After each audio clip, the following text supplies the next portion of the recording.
자, 오늘은 성경 인물 중에서 예레미야를 같이 한번 살펴보도록 합니다. 예레미야는 사실 이제 선지서 또 대언서 중에서 대선지서에 이제 포함된 인물입니다. 이사야, 예레미야, 에스겔, 다니엘 이제 이렇게 되는데 예레미야를 할 수밖에 없었던 게 지난주에 이제 요시야 왕 때문에 그렇습니다. 요시야 왕하고 예레미야 삶이 겹쳐 있습니다. 또 그다음에 이제 예레미야는 유다의 멸망을 직접 목격한 중요한 증인이라서 같이 나눠보도록 하겠습니다.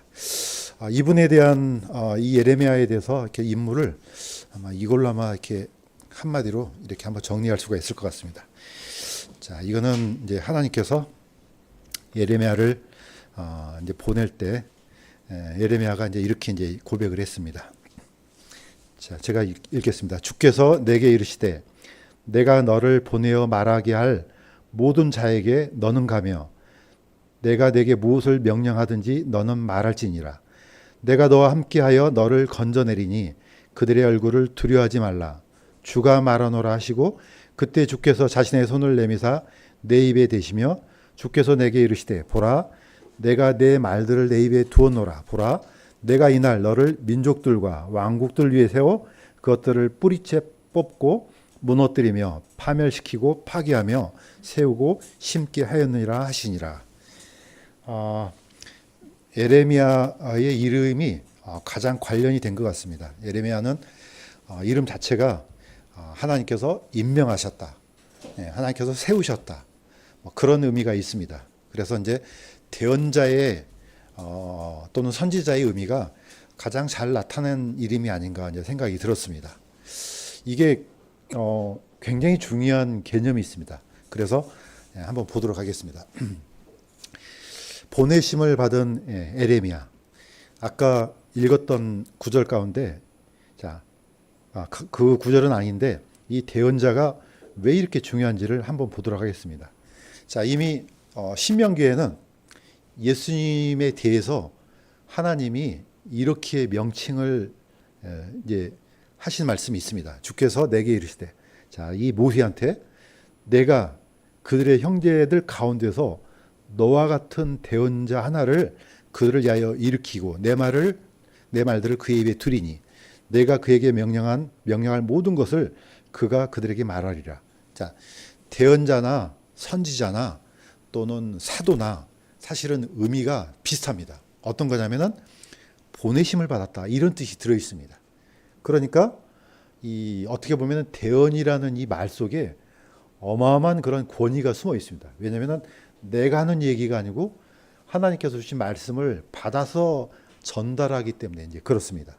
그래서 하나님께서도 앞으로 오실 메시아, 너와 같은 대언자, 이 대언자라는 호칭을 쓰잖아요.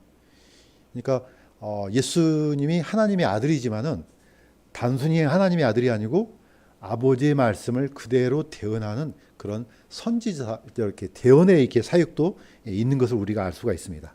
그래서 성경에서 보면은 이 대언의 권능 또는 대언의 위치 또는 직분이 얼마나 중요한 것은 예수님께서 스스로 말씀해 주셨습니다. 자, 이거는 요한복음 17장 8절입니다. 이것도 제가 읽겠습니다. 나는, 예수님은 아버지께서 내게 주신 말씀들을 그들에게 주었사며 그들은 그것을 받고 내가 아버지로부터 나온 줄 확실히 아오며 또 아버지께서 나를 보내신 줄도 믿었나이다. 무슨 말씀이냐 하면은 예수님은 물론 하나님이시기 때문에 얼마든지 예수님이 원하시는 말씀을 하실 수 있습니다. 그러나 전체적으로는 아버지께서 내게 주신 말씀들을 이렇게 표현합니다. 그러니까 예수님은 아무 얘기나 하신 것이 아니고 하나님 아버지께서 주신 말씀을 전한다는 거죠. 이게 굉장히 중요한 원리가 들어 있습니다. 예수님은 아버지 하나님께서 보내셨습니다. 그러니까 보내심을 받은 분, 이 사역 안에 들어있는 거죠. 자, 삼위일체 하나님 안에서도 이 질서가 아주 뚜렷합니다. 자, 그렇다면 성령님은 어떻습니까? 자, 예수님께서 이렇게 얘기하셨습니다. 진리의 영께서 오시면 너희를 모든 진리 가운데로 인도하시리니 그분은 스스로 말씀하지 아니하시고 무엇이든지 자기가 들은 것만을 말씀하시며 그분께서 나를 영화롭게 하시리니 이는 그분께서 내게서 받아. 자, 이게 이제 예수님께서 그분이라 하니까 헷갈리잖아요. 이제 기억성경에는 이게 좀 그라고 하니까 좀 표현이 좀 쉬운데, 자, 성령은 어떻게 무슨 일을 하시는지 예수님께서 정확하게 이렇게 얘기해 주신 게 뭐냐면은 그 성령이 내게서 받아 그것을 너에게 보이실 것이기 때문이라 이렇게 합니다. 그러니까 아버지 하나님께서 주신 말씀을 예수님께서는 말씀하시고 예수님께서 하신 말씀을 성령께서 전한다는 겁니다. 이거는 깊이가 다르지만은 이 흐름이 절대로 흐트러지지가 않습니다. 자, 지금 에레미야가 어떤 존재인지를 얘기를 하려는 겁니다. 에레미야는 하나님께서 주신 말씀만 그대로 전하는 겁니다. 그러니까 에레미야가 가지고 있는 대언의 직분이 사실은 모든 대언자들이 똑같습니다. 누군가가 말씀을 전할 때 자기 생각대로 말하면 이미 그건 벗어난 겁니다. 그게 싫든 좋든 하나님께서 전하라고 맡겨주신 말씀만 그대로 전하는 겁니다. 그래서 보내심을 받은 예레미야입니다. 자, 그렇다면 어떤 문제가 생깁니까?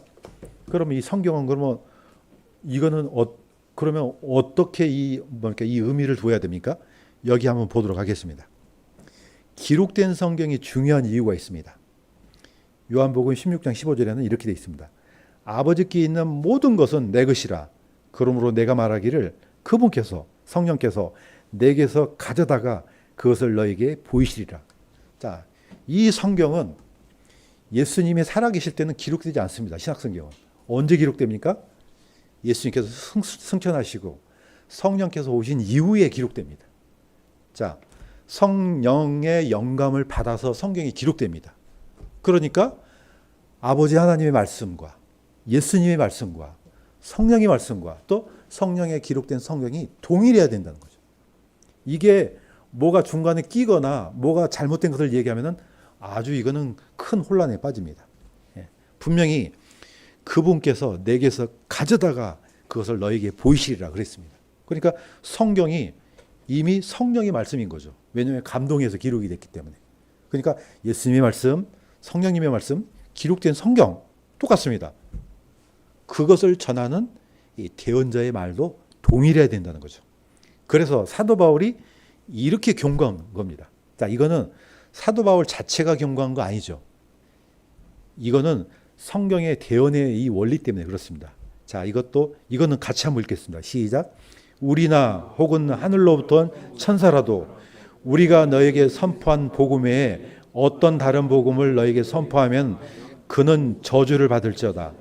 우리가 전에 말한 것 같이 내가 지금 다시 말하노니 만일 어떤 사람이 너희가 받아들인 것 외에 어떤 다른 복음을 너에게 선포하면 그는 저주를 받을지어다. 신약 성경에서 저주라는 얘기는 딱 여기밖에 없습니다. 어떨 때 저주를 받느냐? 내가 너희에게 복음을 선포했는데 내가 너희들한테 전한 복음 외에 다른 복음을 전하면 저주를 받는다 이렇게 경고합니다. 왜 그렇습니까?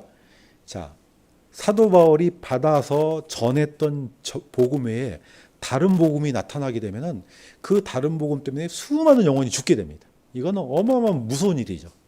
이것만큼은 이렇게 선포했던 겁니다. 그래서 대언자가 그만큼 중요하다는 거죠.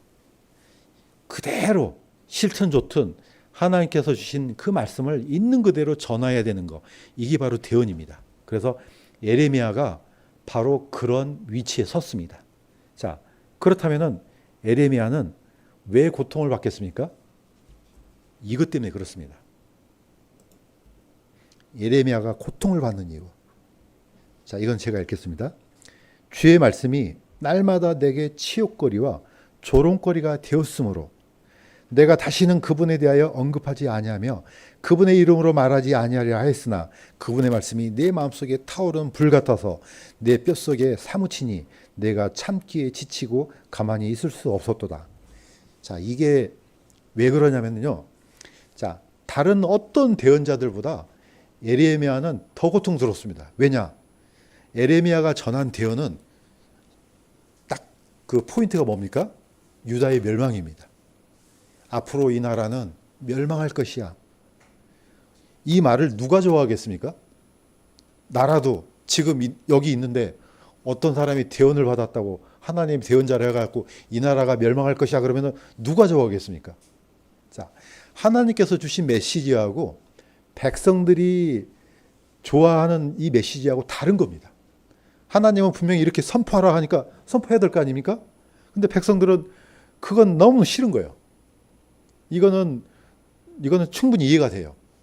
그 당시 때 이스라엘 백성들이 이제 나라가 혼란스럽고 바벨론, 이집트 양대 강대국 사이에서 끼어서 있는데 곧 있으면은 예레미야 가서 선포하는 것은 곧 있으면은 바벨론한테 멸망한다 그러니까 백성들은 얼마나 이게 이거는 그냥 짜증 정도가 아니고 이 예레미야는 매국노죠.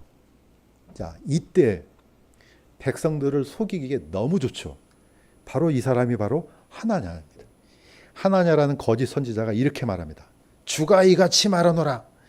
내가 만 2년 기한이 차기 전에 모든 민족들의 목에서 바벨론 왕 느부갓네살의 명예를 이같이 꺾으리라. 이거는 백성들한테 환호를 받을 만하죠. 야, 하나님이 이렇게 말씀하셨어. 아예 그냥 바벨론 왕의 멍에를 이같이 꺾어버린대. 이 희망이 솟구치지 않겠습니까? 백성들이 듣고. 예, 이거는 백성들이 너무나 듣기 좋은 그런 얘기죠. 그런데 예레미야는 정반대입니다. 곧 있으면 망해. 이 얘기보다 이 얘기를 쫓아가죠. 자, 그러니까 예레미야가 이렇게 얘기합니다. 하나냐야, 이제 들으라. 주께서 너를 보내지 아니하셨거늘 네가 이 백성으로 하여금 거짓을 신뢰하게 하는도다. 보라, 네가 주에게 반역하는 것들을 가르쳤으므로 내가 너를 지면에서 없애리니 네가 이에 죽으리라. 이렇게 해서 이 거짓 대언자 하나냐가 그의 7월에 죽었다고 나옵니다. 자, 그래서 두 가지 대언자가 나오죠. 하나는 참 대언자, 하나는 거짓 대언자. 사람들을 속이기에 누가 잘 속이겠습니까? 예, 참 대언자는 백성들이 싫어하는 것들을 전하니까 이거는 받아들이기 힘들어요. 그러나 거짓 대언자는 그 백성들이 좋아하는 메시지를 너무 잘 알고 있어요. 그러니까 어떻게 해요? 쉽게 속아서 넘어가죠. 예, 하나만 건드려도 됩니다. 아, 하나님께서 이렇게 말씀하셨어. 곧 있으면 바벨론이 멸망해. 박수를 치죠. 이게 예수님께서 오셨을 때도 똑같습니다. 백성들은 그때 헤롯 시대 때 백성들은 너무나 찌들어 있었습니다. 예. 나라는 로마에 사로잡혀 있고 속국이 됐지. 그 어떤 희망도 보이지 않지. 그런데 백성들이 원하는 것은 어떤 메시아입니까? 예. 강력한 메시아예요. 예. 로마를 깨부시고 우리나라를 세계에서 으뜸 국가로 만드는 그런 강한 그런 메시아. 그런데 보니까 자기네들이 봐도 메시아인 것 같은데 아닌 것 같기도 하고 긴 것 같기도 하고 그런데 마음에는 안 들어요. 그런 파워가 있으면은 아예 군대를 조직해서 그냥 로마를 쓸어버려야 되는데 그렇지가 않은 것 같아요. 그러니까 자동적으로 사람들이 어디에 귀를 기울입니까? 거짓 선지자들한테 귀를 기울이는 거죠. 자, 예레미야는 이런 것 때문에 고통을 받았습니다. 예, 백성들이 싫어하는 것들을 얘기를 하니까요. 근데 이 바로 이스라엘 백성들이 바로 이런 상태에 있었습니다. 자, 보시면 아시겠지만은 이스라엘은 아예 하나님 말씀에 귀를 닫아버렸습니다. 자, 유다의 왕 요시아의 아들 여호야김. 이제 성경을 보다 보면은 이름들이 너무 헷갈려요. 자, 요시아 왕의 아들이 네 아들이 있습니다. 첫째는 요하난, 이 둘째가 여호야김, 셋째가 시드기야, 넷째가 살룸입니다. 그런데 이 살룸이 네 번째 이 막내 아들이 어디로 올라갑니까? 여호아하스가 됩니다. 들어도 헷갈리죠. 이름이 두 가지예요. 막내 아들이 왕이 되죠. 여호아하스가 왕이 되는데 3개월 만에 폐위됩니다. 예, 바로 누구가 나중에 사로잡아가죠. 예, 갈그미스에서 이제 패가 이제 싸움에서 지고 이제 태가 가면서 이 아들을 사로잡아가죠. 대신에 엘리야김을 요하김으로 만들어서 이제 그 자리에다 앉혀놓죠. 자, 이때 제4년에 주로부터 이 말씀이 예레미야에게 임하니라. 이르시되 너는 두루마리 책을 가져다가 내가 내게 이른 모든 말들을 그 안에 기록하라. 혹시 유다의 집이 내가 그들에게 행하려고 작정한 모든 재앙에서 대하여 듣고 그들이 각각 자기 악한 길에서 돌이키면 내가 그들의 불법과 그들의 죄를 용서하리라. 자, 이걸 예레미야가 기록해서 전달하잖아요. 그런데 어떻게 합니까? 그가 여호야김이 펜칼로 하나님의 말씀을 푹푹 찢어가지고 아예 불에다 던져버립니다. 이거 간덩이에 부은 사람 아니에요, 이거? 저는 이런 게 이해가 안 돼요.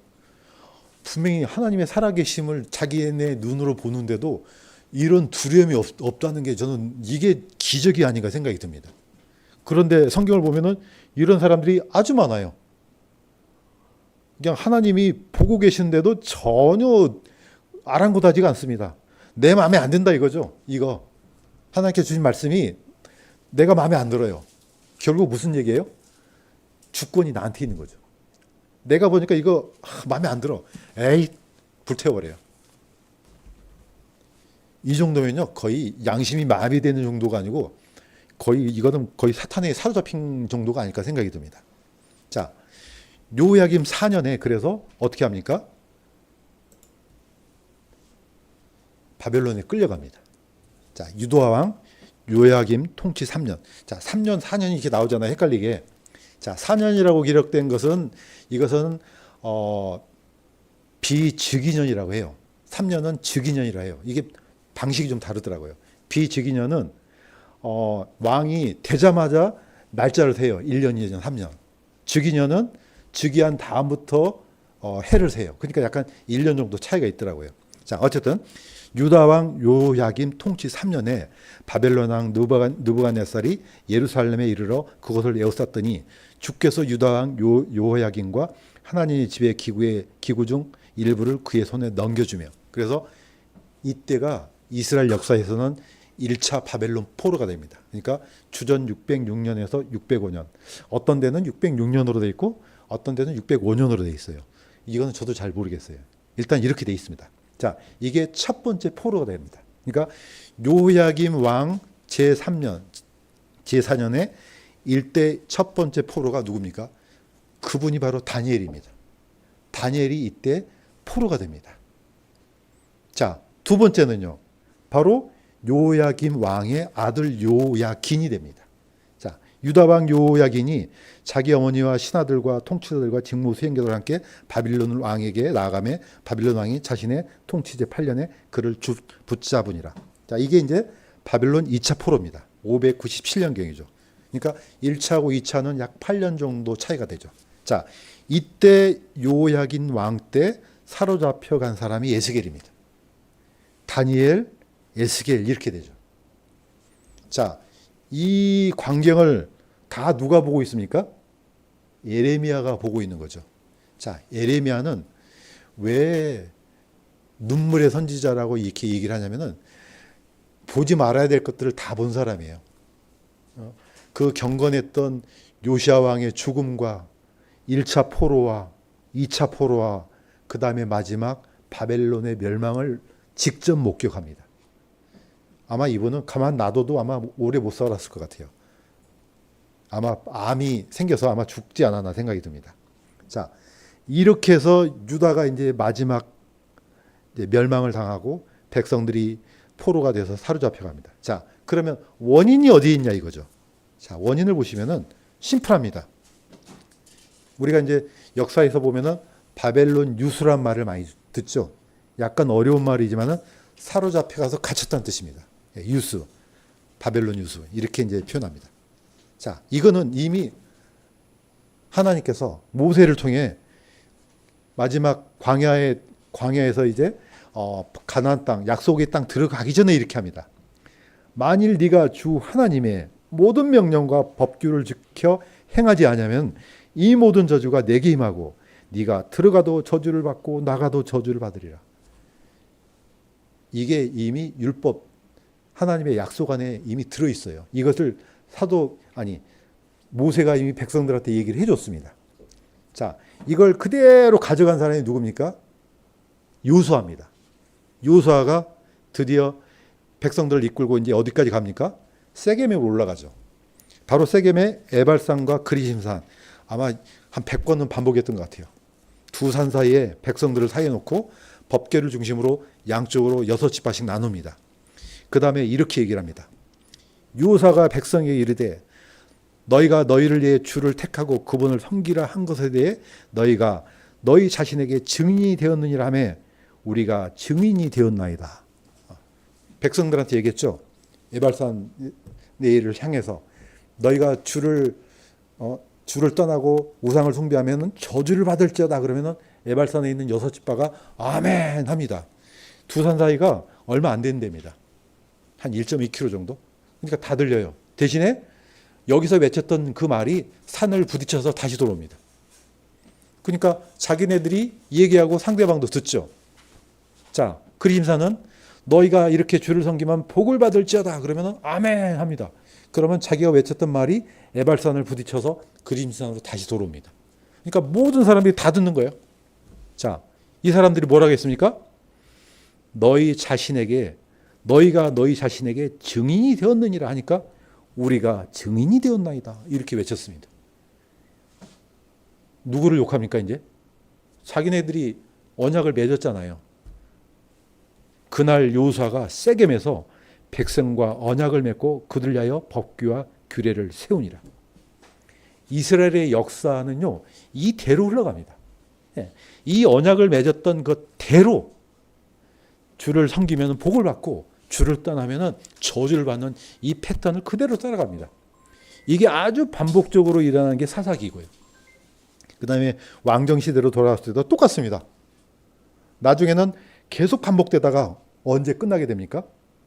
1차 포로, 2차 포로, 나중에 주전 586년에 이제 유다가 완전히 멸망해 버립니다. 이제는 더 이상 하나님께서 한계점에, 그야말로 한계점에 두서라는 거죠. 이 나라가 더 이상 존재할 필요가 없다. 이래서 이제 다 흩어버리죠. 이것을 디아스포라라고 합니다. 흩어지다. 이런 백성은 내게 필요 없다. 다 흩어버립니다.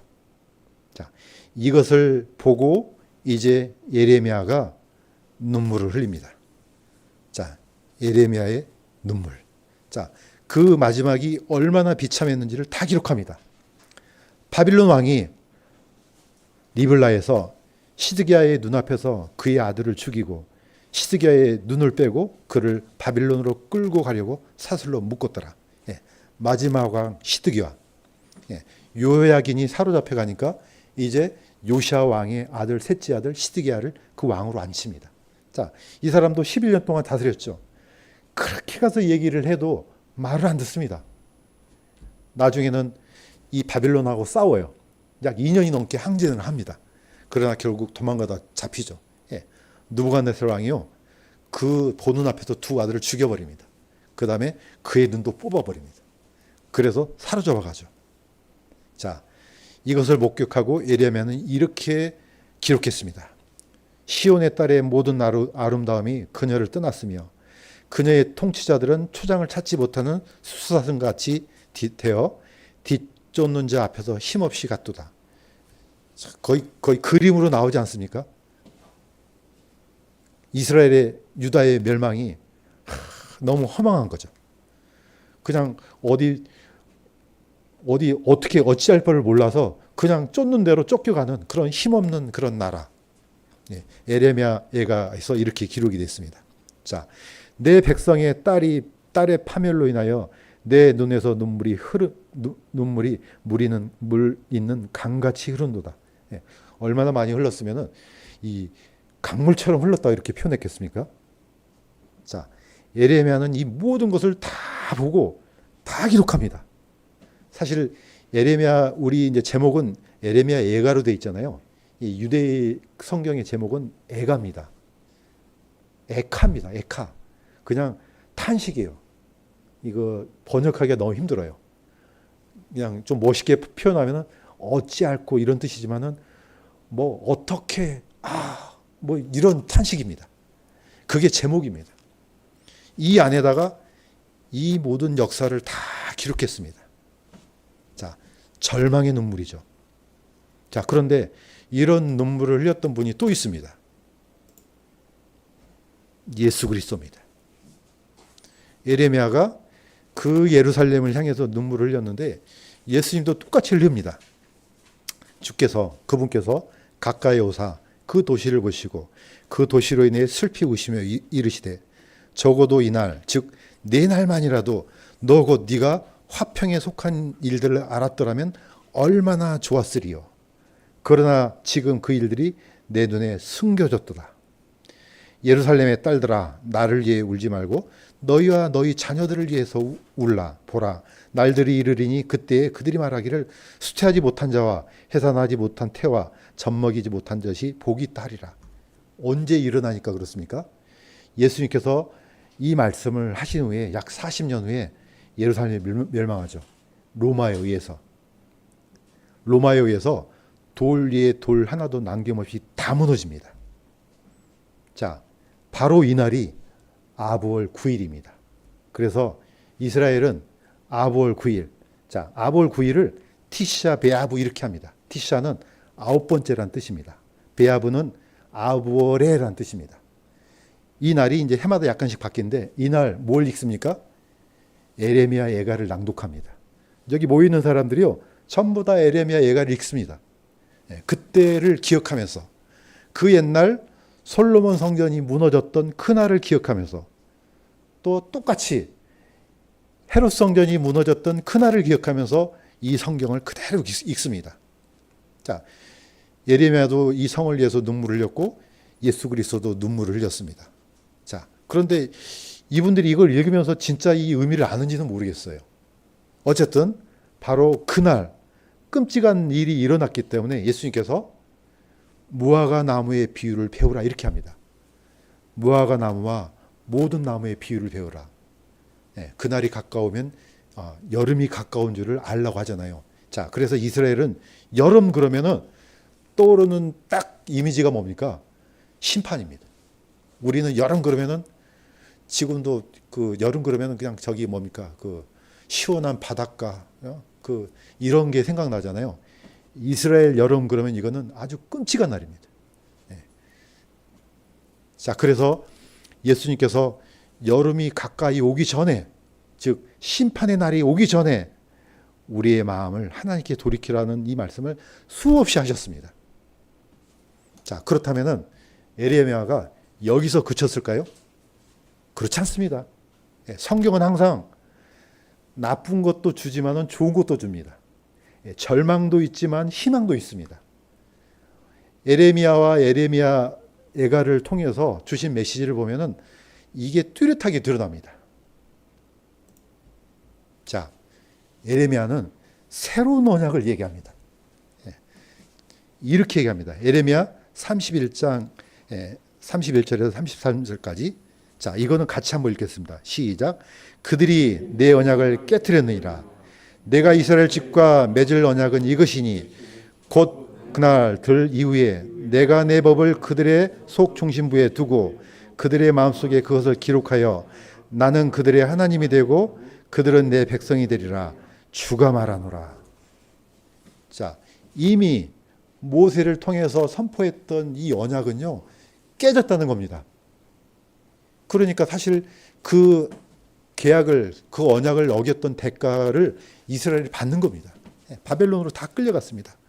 그들이 내 언약을 깨뜨려 버렸다. 그렇다면 이제 내가 새로운 언약을 맺겠다. 그러면서 하나님께서 주신 약속이 내 법을 그들의 속 중심부에 두고 그들의 마음속에 그것을 기록하여 나는 그들의 하나님이 되고 그들은 내 백성이 되리라. 이렇게 새로운 계약을 맺습니다. 자, 절망 가운데서 새로운 희망을 주잖아요. 자, 이것을 사도 바울이 히브리서 기자가 그대로 가져옵니다. 이것은 제가 읽겠습니다. 그 날들 이후에 내가 그들과 맺을 언약이 이것이라. 주가 말하노라. 내가 내 법을 그들의 마음속에 두고 그들의 생각 속에 그것들을 기록하리라 하신 뒤에 또 내가 그들의 죄들과 불법들을 다시는 기억하지 아니하리라 하셨느니라. 이제 이것들의 사면이 있는 곳에 다시는 죄로 인한 허물이 없느니라. 이거는 예수님을 통해서 새로운 언약을 맺겠다는 겁니다. 자, 그 전에 그 언약으로는 안 돼 이겁니다. 이제 새로운 언약을 맺는데 그 새로운 언약은 예수님을 통해서 이제 그 마음판의 말씀이 새겨진 자는 그 이전의 죄를 기억하지 않겠다 이렇게 하십니다. 그러니까 어때요? 예수님을 통해서 맺어진 이 언약은 다시는 뭔가를 죄를 위해서 제사 드릴 필요가 없는 거죠. 이스라엘 백성들이 이 의미를 알았으면 얼마나 좋았겠습니까? 그런데 이런 언약을 줘도요, 이스라엘은 이게 무슨 말인지 모릅니다. 이 언약을 누가 가져갑니까? 사실 우리 교회가 가져가지 않습니까? 자, 이게 이스라엘 관점에서는 매우 쇼킹한 언약입니다. 왜냐? 이스라엘 백성들한테 주신 이 언약은요, 하나님께서 이제는 내 백성이 이런 사람이 백성이 돼 이겁니다. 그런데 이스라엘 백성한테만 한정되지 않습니다. 누구든지, 어떤 사람들요? 하나님의 말씀이 그들 마음판에 새겨진 사람들은 누구든지예요. 그러니까 이스라엘 백성들뿐만 아니고 우리도 해당되는 겁니다. 모든 사람이 다 해당되는 거죠. 또 이것을 또 잘못 오해해서 그냥 아무 죄나 지어도 기억하지 않는다, 이렇게 또 오해하면 안 됩니다. 이건 구원을 두고 하는 얘기예요. 저는 어떤 사람을 알고 있는데 이 말씀을 심지어 그렇게 남용을 하는 사람이 있어요. 하나님께서 내가 어떤 죄를 저질러도 기억하지 않는데, 여기에 담대한 사람이 있어요. 이런 건 그 뜻이 아닙니다. 이거는 하나님의 백성이 된 사람은 그 이전의 날들을 그 이전에 지었던 죄들 때문에 징벌을 하지 않는다. 이걸 이렇게 이해를 해야 될 겁니다.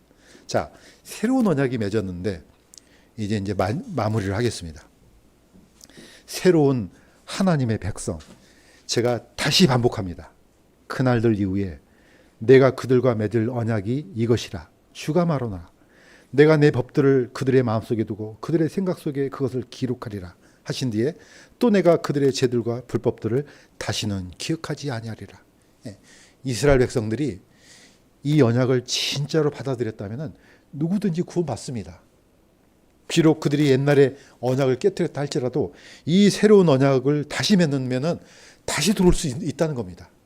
그래서 예레미야는 절망 속에서 희망을 얘기를 하고 있습니다. 사실 이 이스라엘의 애국가 제목이 바로 희망입니다. 하티크바. 하티크바. 누가 지었는지는 모르겠지만 그 애국가 속에 그런 희망이 들어있어요. 절망 속에서 끊임없이 이 희망을 계속해서 얘기합니다. 자, 이스라엘 백성들도 지금까지 그 애국가를 불러왔습니다. 그렇다면은 그들의 그 기다리는 희망 끝에 누가 있습니까? 예수 그리스도가 있습니다. 항상 모든 끝에는 예수님이 계십니다. 만약에 이들이 절망 가운데 파묻히지 않고 이 희망을 붙들고 이 언약을 붙들고 따라왔으면 예수님을 분명히 만났을 것입니다. 앞으로도 만날 것입니다. 저는 지금 이스라엘이 이 뜻을 아직 이해하지 못한다 할지라도 정말로 진심으로 자신의 죄를 회개하고 메시아를 진짜로 기다리는 유대인이라면 예수님께서 그들을 구원시켜 줄로 저는 믿습니다. 분명히 그렇게 될 것입니다. 자, 사도 요한은 더 분명한 메시지를 줍니다. 우리한테. 이거는 같이 한번 읽겠습니다. 시작. 그분을 받아들인 자들, 곧 그분의 이름을 믿는 자들에게는 다 하나님의 아들이 되는 권능을 그분께서 주셨으니 이는 혈통으로나 육신의 뜻으로나 사람의 뜻으로 나지 아니하고 오직 하나님에게서 태어난 자들이니라. 아멘. 이 안에 유대인만 이거 아닙니다. 누구든지입니다. 누구든지 하나님께서 주신 이 새 언약 안에 머물러 있으면은 누구든지 하나님의 자녀가 될 수가 있습니다.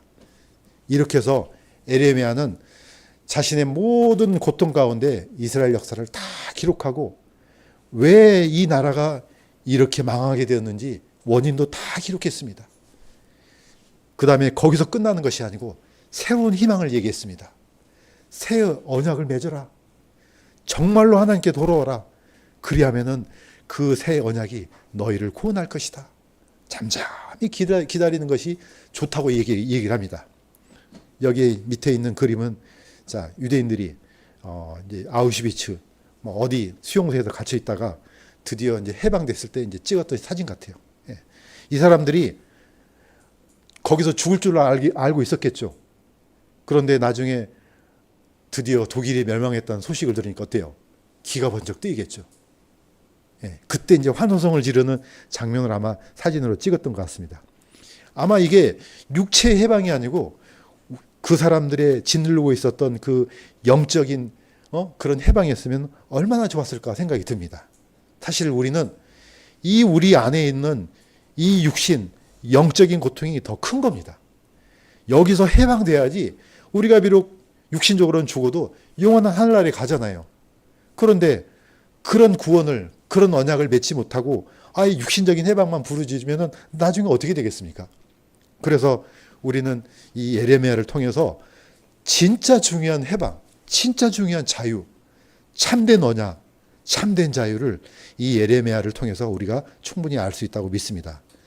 그래서 우리도 그 예레미야가 울부짖었던 그 마음을 이해하면서 절망 속에서 들려줬던 그 희망을 우리도 통일하게 붙들고 예수님을 기다리면은 하나님께서 더 큰 복으로 우리를 인도하실 줄로 믿습니다. 자, 기도하겠습니다. 하나님 아버지, 참으로 모든 대언자들 가운데서 예레미야와 같은 그런 고통을 당한 대언자가 없을 것이라고 생각이 듭니다. 그가 목격했던 수많은 그 비참한 상황들을 이제 우리는 제3자가 돼서 보지만은 우리가 그 예레미야의 눈을 통해서 하나님의 마음을 읽어낼 수 있도록 도와주시옵소서. 지금 이 순간에도 그 어떤 희망도 없이 죽어가는 많은 영혼들이 있습니다. 하나님께서 긍휼히 여겨 주옵시고 특별히 다음 주에 전도 집회를 위해서 기도하고 있는 저희들 기도를 들어주셔서 우리 주변에 있는 잃어버린 그런 영혼들이 하나님께 돌아오는 귀중한 그런 귀한 역사가 일어날 수 있도록 도와주시옵소서. 감사드리며 예수님의 이름으로 기도드립니다.